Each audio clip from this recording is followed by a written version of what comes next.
సమూయేలు మంచి ప్రవక్త, గొప్ప అభిషక్తుడు. ఆయన ఏం చెప్తే అది జరిగేదనమాట. ఆయన వృద్ధాప్యంలోకి వెళ్ళిపోయాక ఆయన ఇద్దరి కుమారులు న్యాయాధిపతులుగా ఉన్నారట ఇశ్రాయేలు ప్రజలకి. ఈ ఇద్దరు కుమారులు కూడా తండ్రిని అనుసరింపకుండా వాళ్ళ స్వచిత్తాన్ని బట్టి డబ్బులు తీసుకుంటూ ధనాపేక్ష కలిగి న్యాయాన్ని త్రిప్పివేస్తూ ఉన్నారట. సమూయేలు చేసిన న్యాయం ఆయన కుమారులు చేయటలే.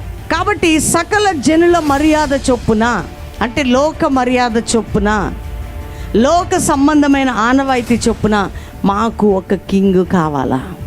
ఇది వీళ్ళు కోరుకున్న కోరిక అండి.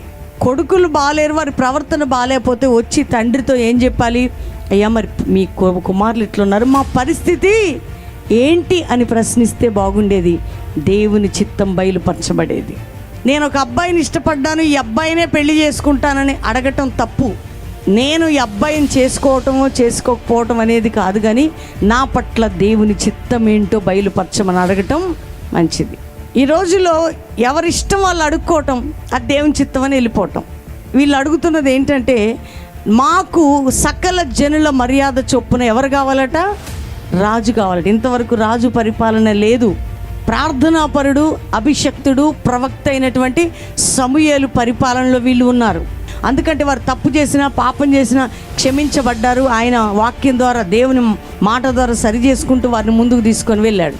ఇప్పుడు ఏమన్నారంటే, నీ కొడుకులు లంచగొండి వాళ్ళు, వాళ్ళ ధనాపేక్ష కలిగిన వారు కాబట్టి, అయ్యా నువ్వు ఎట్లా వృద్ధాప్యంలో ఉన్నావు, మమ్మల్ని ఏలలేవు, కాబట్టి నీ కొడుకుల ప్రవర్తన సరిలేదు, మాకు ఒక రాజును నియమించు.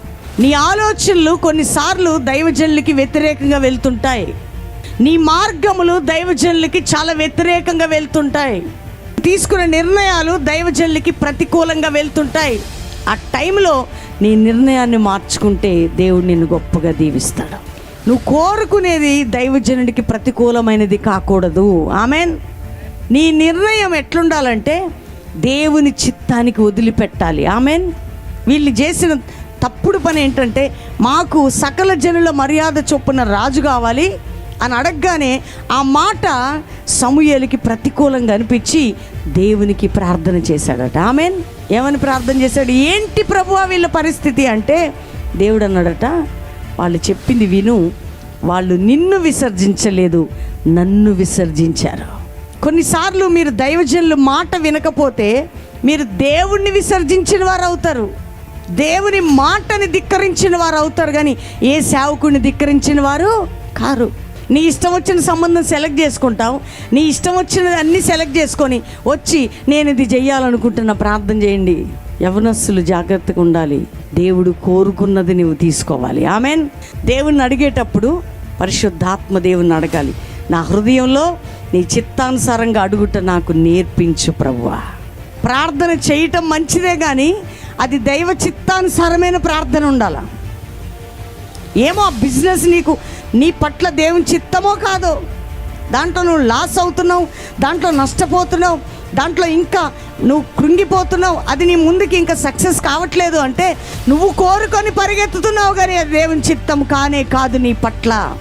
అదే జాబ్ కావాలా, అదే జాబ్ కావాలా, అదే ప్రొఫెషన్ కావాలంటున్నావు, కానీ నీ పట్ల దేవుని చిత్తం ఏంటో నువ్వు అడగట్లే.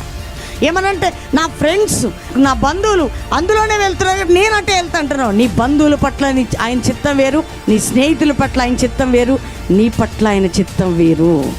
ఇప్పటికైనా మించిపోయింది ఏం లేదు. నీ చిత్తము నా పట్ల జరిగించు ప్రభువా. ప్రార్థన చేస్తావా?